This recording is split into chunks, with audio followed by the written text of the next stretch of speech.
This is a Romicast.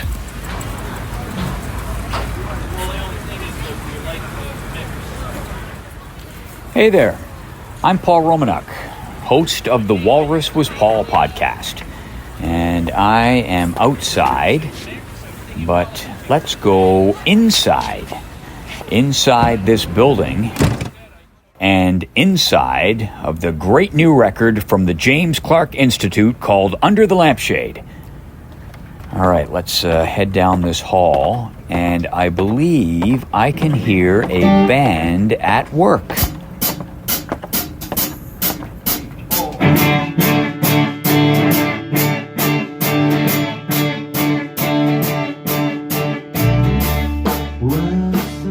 So a very special presentation as we talk about Under the Lampshade, your newest work. James Clark is with me. The producer of the album, Moe Berg, is also with me. So let's start off with a little bit of context, first of all. So the sixth album from the James Clark Institute, the first album since The Color of Happy, which was released in May of 2021. The band for this record, we have James Clark on vocals, acoustic guitar, and tambourine, Tom Gibson on electric guitars, Tim Gall on bass, Greg Condy on piano and organ, Dean Carl Glover on drums and also chips in with some harmony vocals, and Lauren Hawkins also with some harmony vocals. So And Moe. And Moe, what did you do? I played a little guitar. I sang a little bit. Hand claps. I didn't mention the hand claps. Hand claps, yeah. Oh, okay, hand claps. So whatever little things, details needed to be there, I kind of filled in. So what did you get up to between Color of Happy and the new album? Well, I think I assembled the current live band and the guys that play on the album. I assembled that crew, and I think it's the best lineup I've had so far in this band. I mean, there's always been people coming and going throughout the history and the six albums, but so between The Color of Happy and this album, I got a great new live band. A lot of times in the past, James has sort of had a band and sort of didn't have a band, and a lot of times I would just get sketches of the songs, and then I would sort of, between the two of us, we kind of come up with an arrangement, and then we'd get the musicians into the studio and kind of work it out there. But in this case, he had a band that had actually worked up a lot. So a lot of the demos weren't just voice memos of him on his acoustic guitar. A lot of them were like full-blown demos with a whole band playing on them.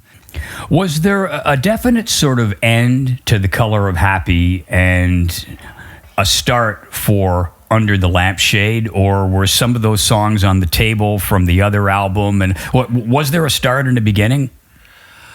I suppose there was, but there is one track on the new album, No Good Deed, which is the last track on the album, which I had written, I think, right around near the end of producing demos for Moe for the Color for Happy album, and it didn't make it onto that record, but the current band in between those two albums worked up a good version of it, I thought, and we presented it to Moe for this album, and it made it on. It made the cut this time. Right. So Under the Lampshade, 10 tracks, and we're going to go through it track by track. I have some of my observations, and the guys also have some of theirs. And let's start things off with side one, cut one. We're going to do this vinyl style. 5 tracks on each side. It's side one, cut one, and hit Hollywood.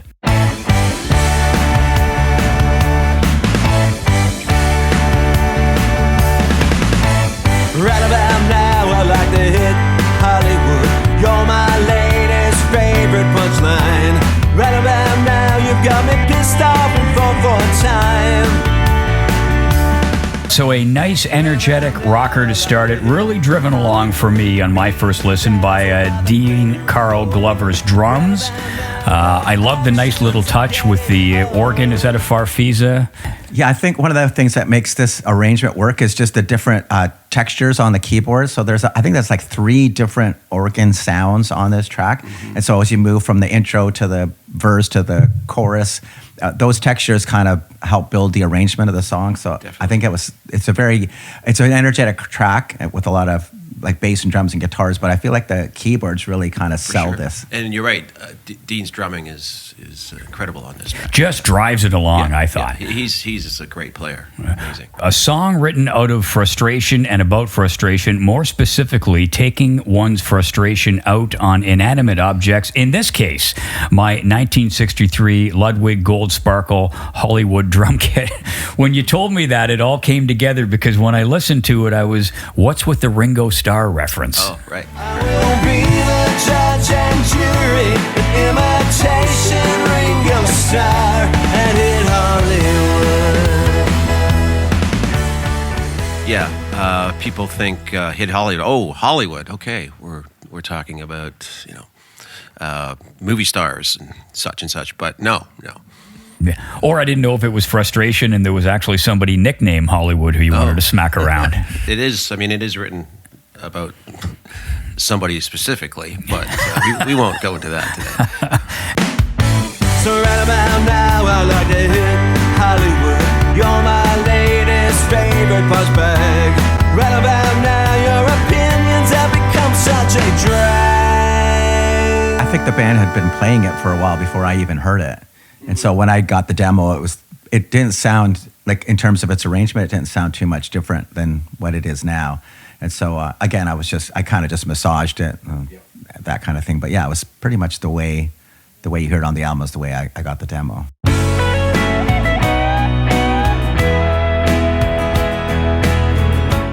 Let's go to track 2, A Kinder You.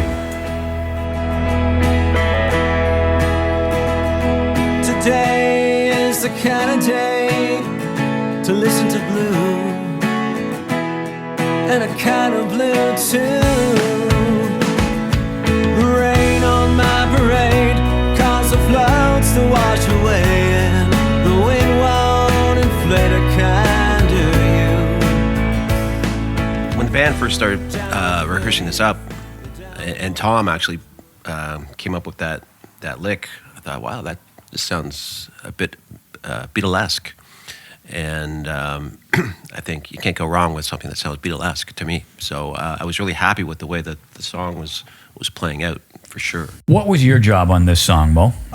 So yeah, again, this is something I think we got more of a real demo for this. If I'm not mistaken. Yep. Yeah. And so sure. I like you, Paul, was like one of those first listens where it's like, yeah, this is definitely going to be on the album. It's a really great song, and you talked about the lyrics. It's definitely has that great lyrical play to it, like just the opening line and just all through it. There's a lot of just interesting wordplay in the song. So the other thing I really liked about it is sort of like the switch between the verses and the chorus. So the chorus has a much more sort of upbeat kind of majory kind of feel to it. We go to the verses, it's a more minor, it's a more melancholy. So switching from that sort of the two sort of emotion's not a great word, but sort of like the feelings of the two sections of the song are very different, and so that also contributes to sort of makes the song sort of feel unique and different and great, I guess.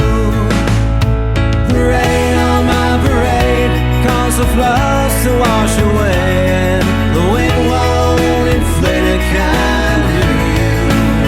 No, the wind won't inflate a kind of you. No, the wind won't inflate a kind of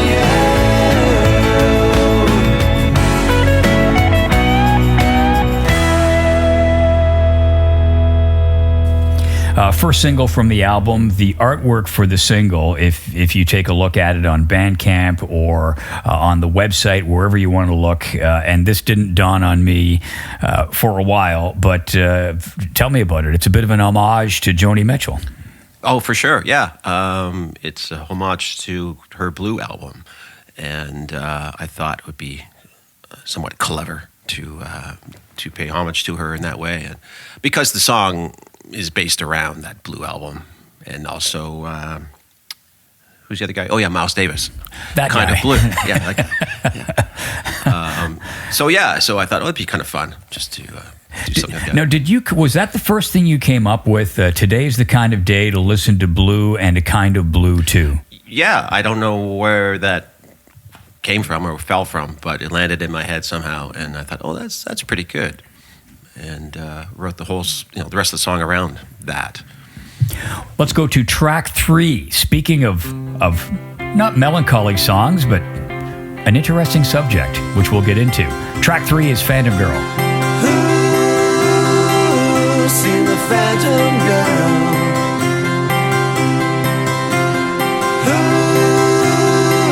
Who's seen the Phantom Girl? She seemed to vanish almost instantly. The minute he tarnished his credibility.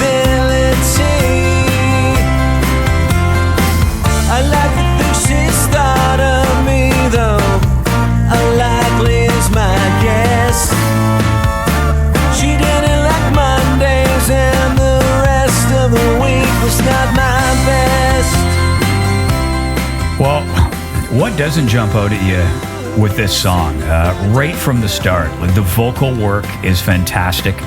Love the guitar, the harmony vocals for the chorus, the hand claps that come in the song. It has it all going on. But maybe the biggest thing going on about it is the story behind it. And I'll just start it for you, James. It's a song that took me 30 years to write. Take it from there. Yes. So yeah, the roots of the song go back. It's got to be 30 years or more. I mean, I started writing the song not long after being out of high school, and so at the time, I was trying to write a song about a very good friend of mine who I had a bit of a crush on back then, and she was actually dating my best friend at the time, and then they broke up, and then we still hung out together for a bit, and then one day she just vanished. And I had heard from mutual friends that she had gone off to live in the UK with her mother, and I had never heard from her again. And then just through the years, I would think about her from time to time. I think, whatever happened to her, and I would try to nail this song down, and it just wasn't happening for so long. And it wasn't until I guess last year, yeah, I took another attempt at it. I thought, hey, this is pretty good now. I like this one. And this is this song I sent to Moe. I don't know if it was a band version I sent to you or just the guitar voice. I think this was a band one because I think one of the things that I really loved about it immediately was that interplay between the two guitars and the harpsichord. And so you're all playing sort of these counter melodies that all worked really, really well together. And that really, to me, that really sold the song for me. Did you like this as soon as you heard it? Yes, this was one of the ones that was a very immediate. It's one of the first ones I sent to you. Yeah, this was an immediate kind of thing. Yeah. It had that, I'm hearing the finished version, not the demo, but first listen, it was, oh, wow, this is a really, really good song. Tell me about recording the harmony vocals for the chorus. How did that all evolve? The basic idea had already been worked out with you and Dean, and then I added Lauren on top of it, and I think I added something somewhere down the line. But yeah, the basic idea was these guys had already sort of come up with it. And again, often I'll take a 2-part harmony and turn it into a 3-part harmony. I'll use Lauren to kind of do that. And so she kind of sweetened it up at the very end. See the Phantom Girl.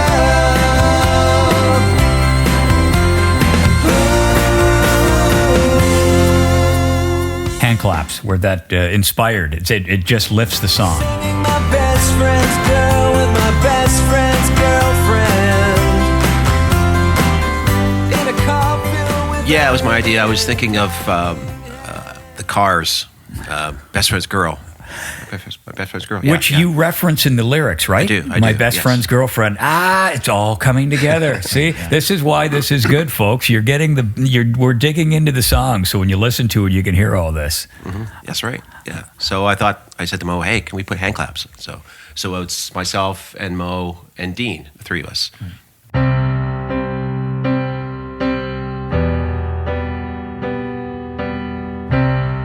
Cut 4.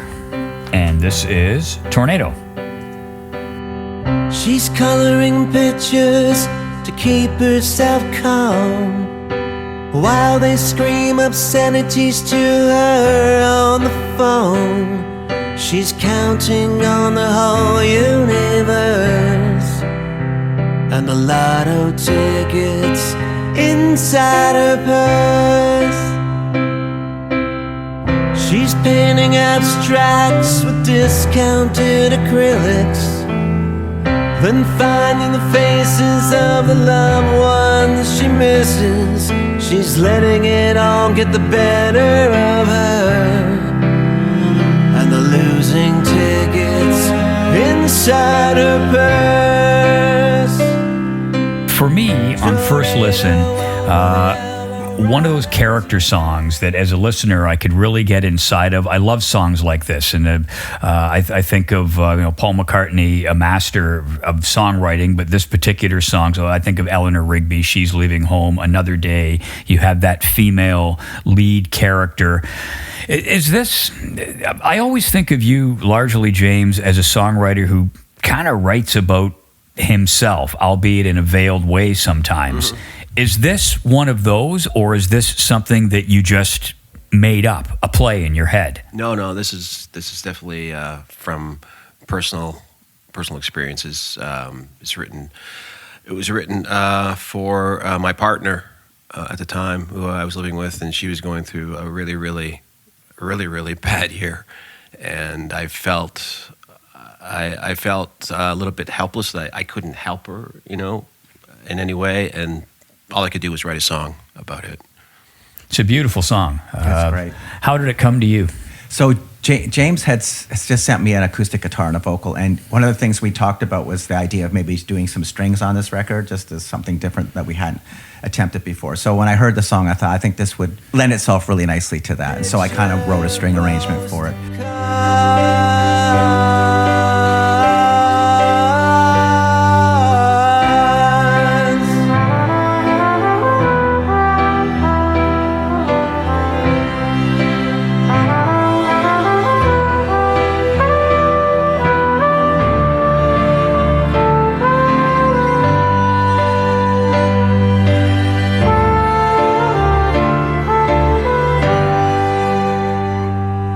Yeah, so the whole idea that strings are on the record is James's idea, and I think that that's a good thing.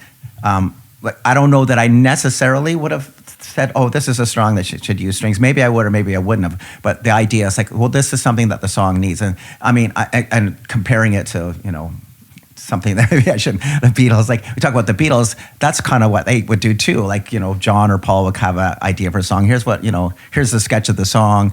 Take it to George Martin. George Martin says, okay, let's get some strings on here, some horns, or, piano recorded at half speed or whatever. And so that's kind of your job as a producer, is to sort of enable your artists. Like they have a creative vision and try and get that. So when James has the idea, let's put some strings on this, it's like, okay, that's my cue. I'll take that cue and I'll run with it myself. But I got the cue from James. And then also the piano. So we didn't have a piano part yet. And so I sort of sketched out a piano part. Fortunately, Greg, who plays piano for James, is an amazing player. And so that one of the great things about working with James is that Greg will play the piano parts and he'll be done in like an hour. And so we just end up saving a lot of studio time because he's so good. And so, yeah, so it was, I think it was, part of the issue in a song like this is that no one but me really knows what it's going to be like when it's done. So even Greg, I think he was having a little bit of trouble just kind of. What do you mean by that? Well, because James has sent me a vocal and an acoustic guitar, and it's going to turn into this. And so I'm the one who's sort of imagining this. So when I sort of sketched out the piano part, I think it wasn't one that he came up with. So I think he was having some trouble sort of like figuring out how it was going to go. And then he sat down at the piano and then played it perfectly. But I think it was a bit of he had to sort of wrap his brain around it, because I'm not really a piano player, so I probably did it in a way that maybe a schooled piano player might have not have done. So and then I sent the track to this woman, Joni Fuller, in England, and so this is a great thing. Especially this is one of the sort of great things the only good things about the pandemic was this idea that people can record in their home studio and send it back to you. And so I sketched out the strings and then she performed them and did an amazing job. Well, I'm a sucker for a string song, and I loved it. Tornado, the fourth song on side 1. Let's go to the last song on side 1, track 5, Whatever O'Clock in the Morning.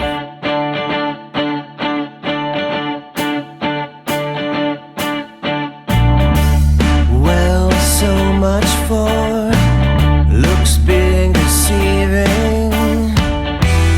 You're an open book that requires no repeated readings. The shutters are all closed. You shudder to yourself. She's not coming back this time. The glow paint sets on the ceiling.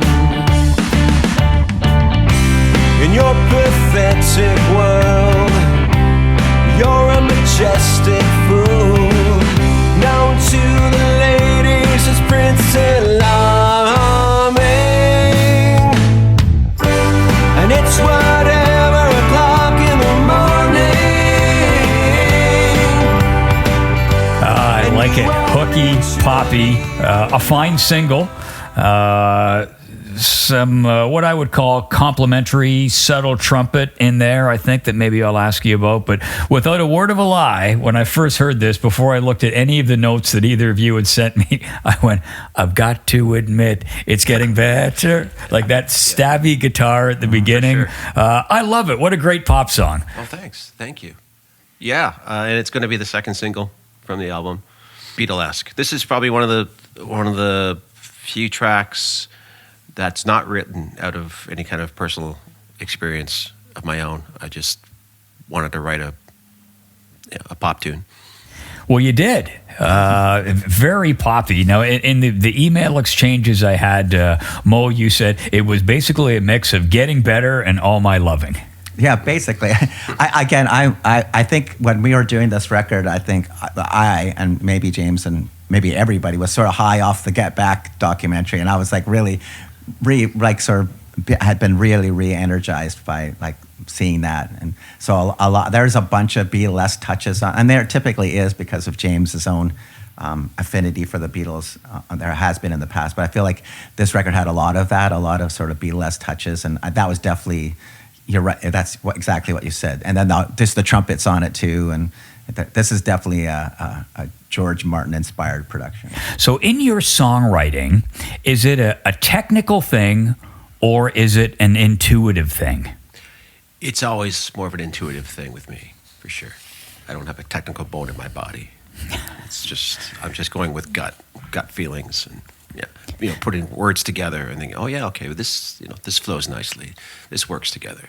Yeah, I think you're a product of your influences, and so those things, all those little ideas are in your head somewhere, cataloged, and so you sort of naturally go to that kind of stuff. So if you've listened to a lot of Beatles or a lot of power pop or a lot of British pub rock, all that stuff is just cataloged in your brain, and so you just very instinctively that stuff just instinctively comes out, and you're not even thinking about it. You're not consciously doing it.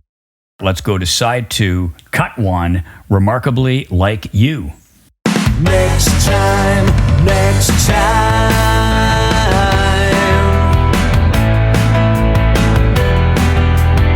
The next time you pass me by on Darkness Avenue, you may not recall me, but you'll recognize the hue of the scar that looks remarkably like you. Apparently, you had to talk Mo into putting this one on the album. Tell that story. I did. Well, yeah, I mean, I now I can't remember if it was a band demo or just another guitar voice. It was a band demo. It was, yeah, okay. I was really happy with this song, and it wasn't making the final cut. Yeah, it was interesting. I think we might have been just in the car driving home from rehearsal and just kind of talking about it. And I said, well, if it's something that you really want to do, I think we should do it. It's your record. And so I guess for me, this song didn't hit me immediately. Like some of the songs, first time I heard it, it's like, this is insane. This is a fantastic song. And this song, it just took me a few listens, which that's not a bad thing. I think a lot of people some of their favorite songs were songs that they had to sort of like listen to a few times before they really got to understand. And that usually means the song's a tiny bit more complex, which is also a good thing. And so once I wrapped my brain around that, and then I also found that the song felt a bit long to me. And so we got to a point in the song where it's like something needs to happen right now. And so I said, we're just gonna play it, and then you're just gonna have to trust me on this. I'm gonna do something in the studio, and I'm gonna turn this into something and make it happen. So there's like one of the verses, I sort of just kind of went crazy with it, and I said, imagine the zombies. So I stumbled home in the sunrise, feeling most alone in the high rise. Against my better judgment, I'm still waiting for a compliment from you. So the next time you pass me. So fortunately, they trusted me. But yeah, a lot of the song is just the way the band played it. It's kind of the band came up with a lot of the arrangements. But I love that arrangement of the last verse, Yeah. the zombie verse. Yeah. I really felt this was a strong number. I can't say anything else but that. But just there's something inside. I said, yeah, I've got to put this on the record. Let's go to the... Oh, and by the way, I don't know how... I imagine you put a lot of thought into sequencing, but great first cut for a side. That's all James. James sequenced the record. Yeah. Yeah. And did you sequence it with a CD or with vinyl in mind? With vinyl in mind.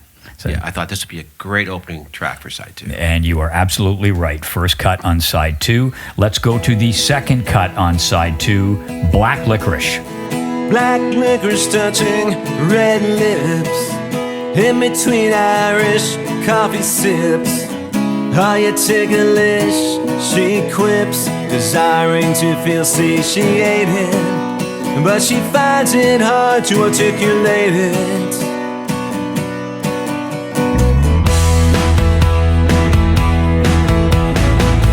Black licorice touching red lips. Have you seen her looking devilish?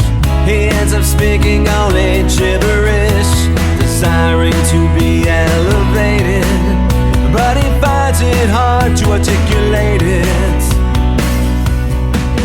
So what jumped out at me, not surprisingly, I love the da-da-da-da-da-da acoustic at the beginning and a nice voice. Your singing voice sounds fantastic on this one.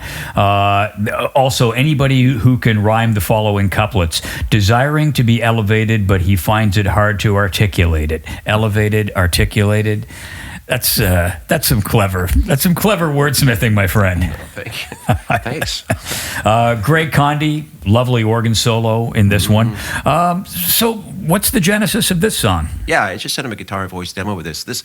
At this point, I was writing songs faster than I could bring them to the band for the album. Yeah, so this was a song where James sent me a vocal and an acoustic, and I just like an idea for the song just kind of flooded into my head. So I sort of made a demo of it. Like I had a really good idea how I wanted this to go. And so, so we brought the demo to the band, and the band kind of worked it from there. But yeah, I had a really great idea. Not great. I had a very specific idea of how I wanted this to go. And I'm very happy with this. It turned out great. I thought James' vocal is great on it. And he rearranged it so that I had to actually write another verse for it.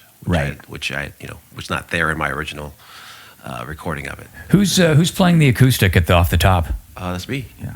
And who did you come up with that arrangement yourself? I think it was Moe. I'm not sure how I played it on the original recording. This was definitely the song I probably had the most influence on. But the song, it's James's song. The song was not rewritten, except for I just asked him to write another verse. But yeah, it's. I definitely kind of ran with this one. I loved the drum pattern on this too. What jumped out at me right off the top, really lovely ear candy, was that your acoustic, the da-da-da-da-da-da-da. It just pulls you right into the song. And like an organ solo by Greg was nice in this one. Years more.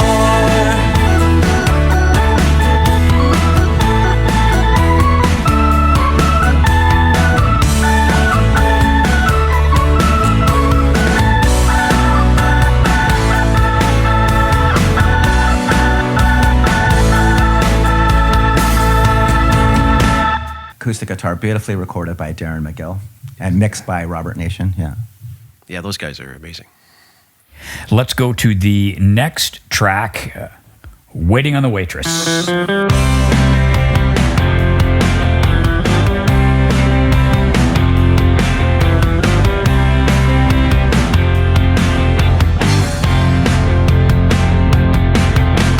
Waiting on the waitress to calculate what I've spent.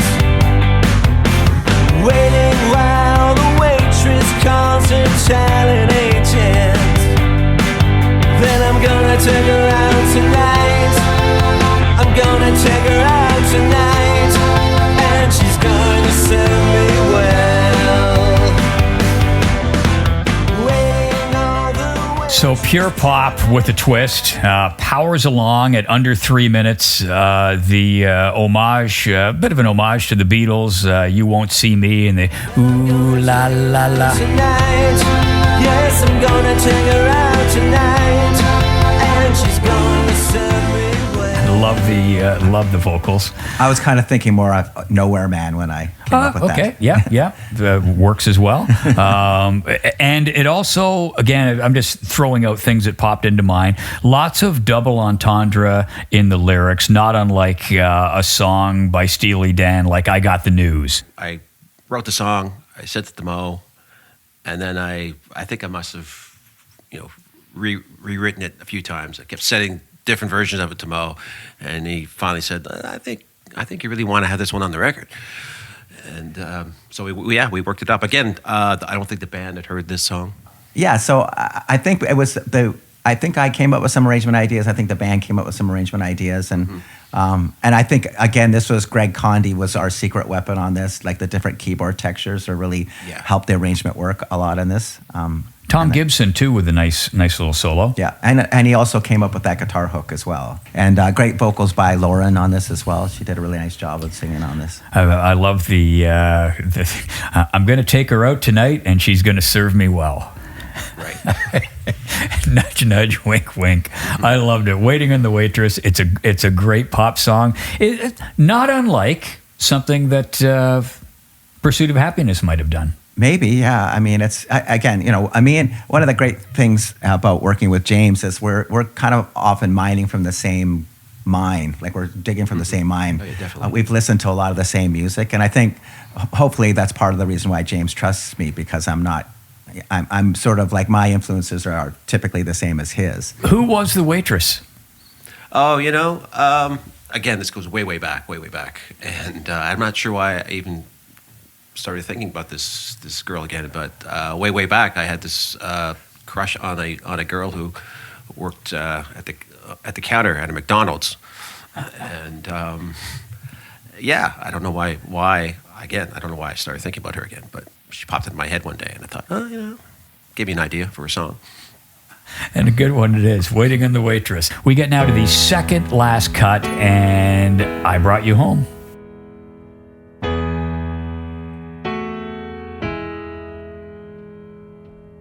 You were the queen of contortion. How you squeezed inside my miniature heart and twisted all my emotions and turned them downside up. Since then there's been a lack of elegance inside my catacomb. That's why I brought you home.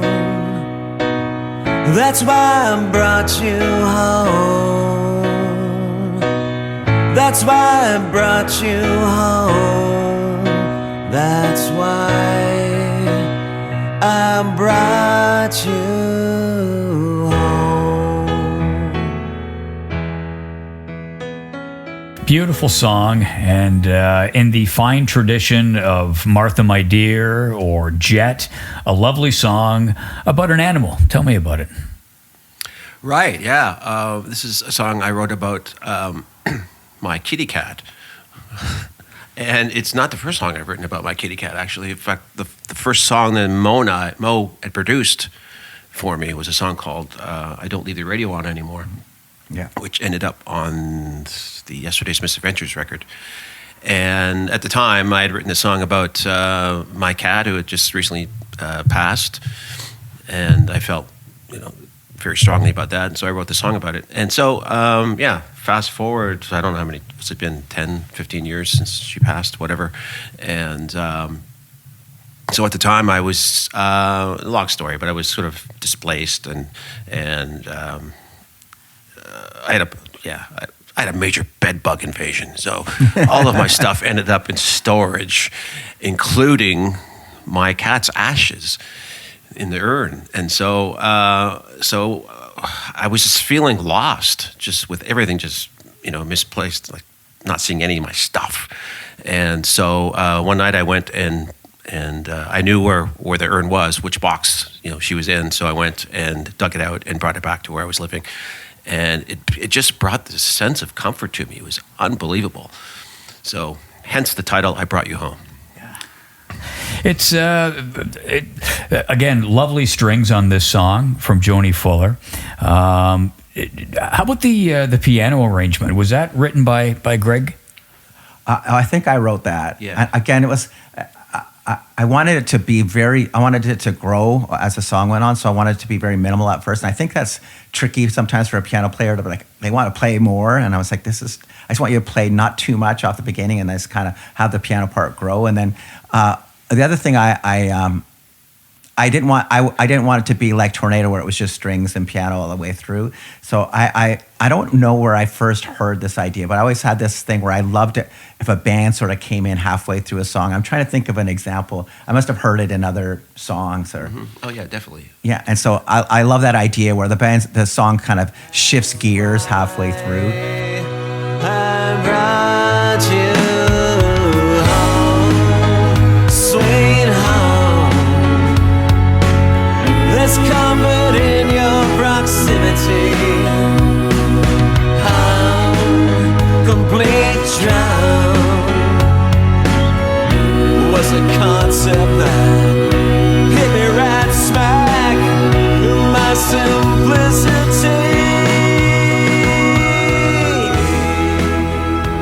I mean, I'm sure you guys can hear it, but all of a sudden the drums come in and the backing vocals come in. It just kind of changes the whole texture of the song, which is clearly what you were after. Yeah. So I like that idea where it just sort of halfway through the song becomes something else, and it's still following the same basic musical idea, but now we bring a whole band in, and it just kind of creates some energy for the last half of the song. So I love that kind of arrangement template, and I'm not sure where I first heard it, but And this song was in the studio. It was built up in a very unusual way because we had been doing bed tracks, and the last track to be recorded was this the track for I Brought You Home, and I believe Dean had laid down the drums just to an acoustic guitar track that you had laid down. Right. And Dean really didn't know the song at all at this point, so he was just putting down the drum track to something he didn't know what he was playing to. yeah. So basically, I sort of guided him through the arrangement, and he's just playing these drums, and I don't know that he knew exactly how it was going to end up. No, because I don't think anybody else had heard this tune except Moe and I at this point. Yeah. And again, this song features some beautiful strings from Joni Fuller. She really made a small but lovely contribution to this album. It's never been the case in the 10 years since I last held you, and the 20 since I first saw your face. There's been a lot of developments, mostly done by mirrors and smoke. That's why. And she was a friend of yours, Mo? She's someone I'm acquainted with. I've never met her. But she's someone I know, like I've gotten her to perform strings on other things I've produced. Let's go to the last track on the album, and No Good Deed Goes Unpunished.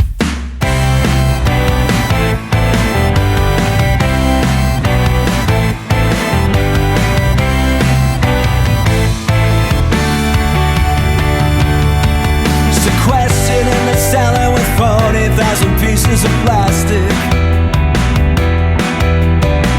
plastic times call for something just a little bit more fantastic. While you floated above me with those flattering lashes. Well, you can mock my words were remarkably sarcastic. And you can take it as gospel, take it as truth.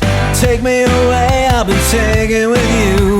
And you've taken all of my time. Somebody told me that no good deed goes unpunished. So you told me, James, that when the current configuration of the JCI first got together, this was one of the first new songs that you worked up. Yeah, I think it was the actual first new song we had worked up. Yeah, I wrote it. I don't know, 5-6 years ago, something like that. It predates the release of The Color We're Happy because it was the song that was left over from those demos for that album. But it was again another song, much like Hit Hollywood, just written out of frustration, dealing with somebody who I felt was taking advantage of me at the time, and I had to write about it. No good deed goes unpunished. Just a phrase that popped into your head? Oh, no. Actually, my therapist used that in a session one day with me, and I thought, ooh, that's a good line. It's kind of a cliche. It's yeah. a saying that's been out in the world a bit. Yeah. So. Yeah. Do you keep a notebook or just constantly saying things into your phone? Absolutely. Yeah, I use my phone more for that now than anything else. Just singing songs into it. Yeah. When you're a songwriter, especially when you're an active songwriter like someone like James, that's like you're constantly writing songs. Like there's things just bubbling around in your head all the time, especially when you're out and you're by yourself, you're on the subway or you're in your car or you're walking down the street. You're just, your mind is kind of wandering and you're always just kind of ruminating on something. And I remember Todd Rundgren saying that to me. He said, I'll just ruminate on something for a long, long period of time. And then when it comes time, I'll just write the lyrics. And so I think that's the case. Unfortunately, I envy people who are songwriters now because they have an idea, they put it in their phone. I remember back in the old days, I'd have to like run home and write it down before it all fell out of my head and I'd play it on my guitar and I didn't have that sort of that tool at my disposal. So again, this song here is great lyrics, and I think that's what I can't remember exactly why we didn't put it on the last record. And it's funny because I teach production at a college, a Fanshawe College in London, Ontario, and I used this song for an assignment because all I had was an acoustic guitar and vocal demo of it. And so the assignment is I tell the kids, how would you produce this song? Like taking just this demo, like what instrumentation would you use and how would you create an arrangement with it? And so I got to find a new song now because it has to be a song where they can't just go find the song and then just say, well, I do it just like you and James did it. So there you have it, Under the Lampshade from the James Clark Institute. A great album. I liked it at first listen, and I've listened to it a bunch of times since then. Before I let you go, I want you to take us into the room, if there was a room, where you sat and listened to the first complete playback of this great new album and what your thoughts were. Well, I'm